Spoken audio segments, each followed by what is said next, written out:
Alright everyone, welcome back to lecture.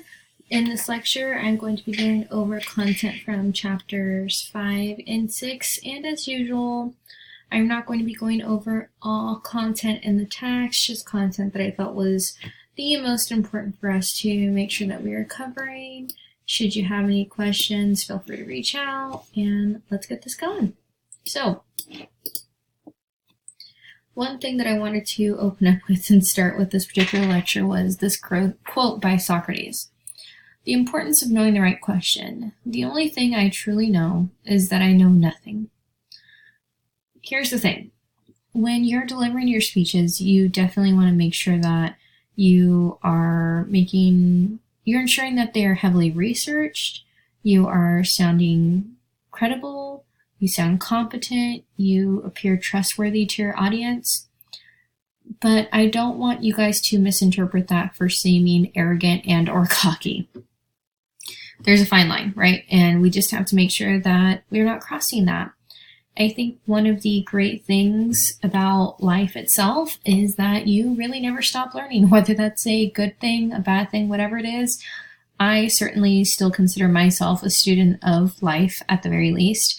And I always find that there's something to learn in every situation. So if you use that to your advantage, not only necessarily in this class, but in life in general, you're going to have a lot of doors open up to you, for you, and there are going to be situations that you find yourself in, and you can feel very enlightened because of it.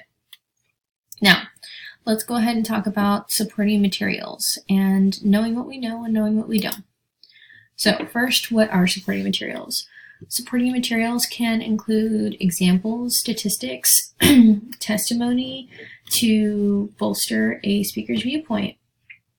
So for example, if we were discussing the Flint water crisis, then I might want to bring up statistics of individuals who have become ill from lead poisoning versus maybe, I said students, I realize that, people that have been poisoned by lead in Flint, Michigan versus maybe other areas of the country. Now again, that's just a very brief, very specific example, but I'll let you know why I specifically went over that here in a moment. Next, we're going to be talking about types of examples. One of them is a hypothetical, which means, it could happen and you envision what a situation might be like. The thing with types of examples being hypothetical versus real, and again, a real example is just something that actually did happen, is that real examples have exactly what hypotheticals don't, which is immediacy, right, and genuineness.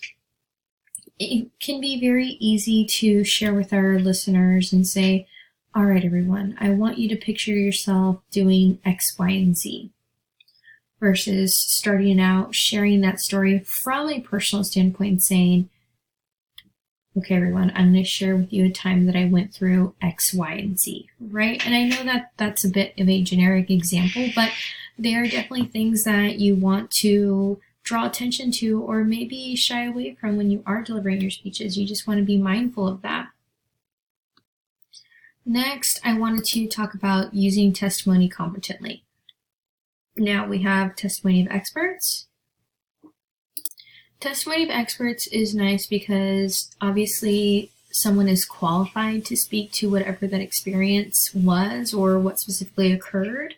We then have eyewitness testimony, which was someone who actually witnessed what occurred, whether that be someone who perhaps experienced a robbery or dealt with a specific illness or disease firsthand. And then we have testimony of non-experts, which consist of ordinary folks adding color to events. Now, I did want to make sure that I was bringing this specific video up to you guys. And again, like I mentioned, the Flint water crisis in the previous slide. This particular link is a link to a video on YouTube, which I will be dropping down in this particular slide of lecture for you to view after my recording, but this is what it should look like. The title of the video is called Exposing the Flint Water Crisis. It's by CBS Sunday Morning, and it goes over what we just discussed, which was testimony of experts, testimony of non-experts, and eyewitness testimony as well. Apart from that, you can really see how each of those different types of testimony are used throughout the specific video and how it really changes how you grasp what is going on specifically. Now, the next thing that I wanted to discuss were statistics. And again, I will be dropping this particular video down in our lecture after I am done. But basically, the video goes over bringing statistics to life in a way that we hadn't considered. I think that they do a really great job of this in the Flint, Michigan water crisis video that I will be attaching for you guys. But again, you can list a stat and say 1 in 4 students will experience perhaps anxiety in a college classroom. And, maybe some of your peers might look around and think, oh, who could that be? Versus if you were to say something like, okay, can everyone who has the 4th seat in a row please stand up? And then you have those individuals stand up and you say something like, those individuals standing up represent the number of students in a college classroom who currently have anxiety. Then they create a different impact. So hopefully you guys understand where I'm going with that. And obviously we want to make sure that we're using statistics accurately. We're not distorting them. We're making comparisons. And above anything else, we are using credible sources. Now, the next thing that I did want to go over was specifically for the next chapter, which is chapter 6. So this is specifically the nature of attention. With this particular chapter, there can be a number of things that you do to gain your audience's attention. It really just depends on what you're more comfortable with. And apart from that, what your audience might be comfortable with too. So you need to make sure that you are helping them filter their stimuli, as mentioned here in the slide, right? Texting is a great example of that, and we'll reroute to that here in a moment, but it can divert attention, it negatively affects learning. Perfect example, imagine speaking to an audience full of people who are texting. Public speaking is transactional, so the speaker would have a hard time delivering their speech. Now, even though you are specifically the only one who may be verbally saying words to your audience, that is still transactional communication because they are letting you know things with their nonverbal communication. Maybe their eyes are on you. Maybe their eyebrows are furrowing. Maybe they are sitting looking at you quizzically, or whatever the case might be. But it is a transactional model above anything else. So if you have people in the audience that are texting, and again, this goes back to fears or anxieties that bother speakers. If there is a good majority of people that are on their phones, then I would say that could definitely be a cause for concern. But if there's just 1 or 2, I wouldn't really chalk it up to you being a quote-unquote boring speaker. I would just say that maybe try not to internalize that, because at the end of the day, you don't want to let the actions or behaviors of 1 or 2 individuals throw you off your game from delivering a wonderful speech. We will not be using our phones when your peers are delivering their speeches for this class. I do want to be very clear about that. I've been teaching for some time, and that's something that I can get over, and I wouldn't say comfortable with or happy about, but it doesn't affect how I share the information that I am sharing while I'm in front of a classroom. But your peers are already having a really difficult time creating an outline, let alone getting up there in front of everyone and sharing the information. So you actually need to be even more respectful of them than you would be of me when they are up there. And the next thing you want to be mindful of is of active listening.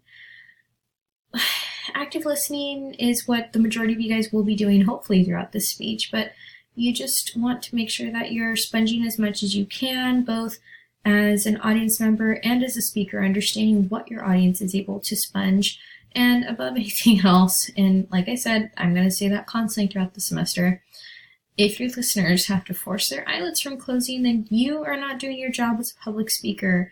You need to make sure that you're including vocal variation and that you're projecting well and that you're using hand gestures. Even though some of these items may not be things that you do in your day-to-day, they're still important to make sure that you're engaging your audience's attention and maintaining it. Next, we have novelty, the allure of the new. You can definitely garner audience attention with an unusual story, unusual phrasing, or unusual topics. I know that students that are not particularly dynamic speakers usually do a better job when they have an unusual something, whether that be an unusual story, phrase, or topic.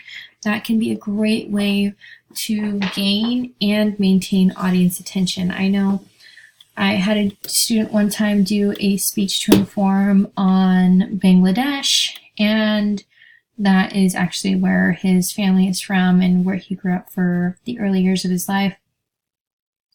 And he shared a very unusual story with us about one of the main types of meals that they have over there and what occurred when he cooked up a meal like that over here when they moved. And it was just a really funny and unusual story, and it was all in good fun. But those are things that you can use if you feel like maybe you're not as creative or stylistic as other speakers. Finally, we have humor. As you will come to know throughout the semester, I am hilarious. No, I'm totally kidding. I use a lot of humor. I can come across pretty lax as an instructor. I just want to make sure that I'm having a good time with my students. And that's all good and well. And you guys can use that to your advantage as speakers as well. One thing that you just want to be mindful of is just try not to force the humor, right? Because not all of us are funny, and that's perfectly fine. But we can even use dry humor at times to make sure that we're appealing to our audience and bringing them in with what we have to say. And you definitely want to be sensitive to your audience, right? You don't want to use derogatory humor or sexist humor or anything like that, because one, it's inappropriate. Two, even if you have some really solid, meaningful content to share, if you share a joke that is either inappropriate or maybe what some individuals in the audience might deem as insulting, doesn't matter what you say or how much time you spent researching your topic, they're not going to want to listen to you. And then the premise of your whole entire presentation is just going to turn to ashes because the message was lost in the humor. Again, if you are not a particularly funny person by nature, you can always use self-deprecating humor. I usually find that that's an easy outlet to exercise. You know, have a good laugh on yourself. Make fun of yourself. Point out what weird tendencies you might have. Even if you do it in an awkward manner, it can usually get a giggle or two out of your peers. All right, everyone. So that will be it for this week's lecture.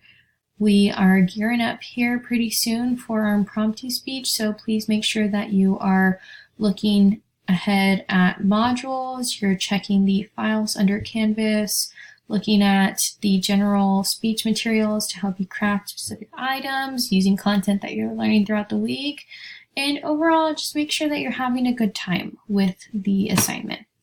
All right, everyone. Until next time, have a good one.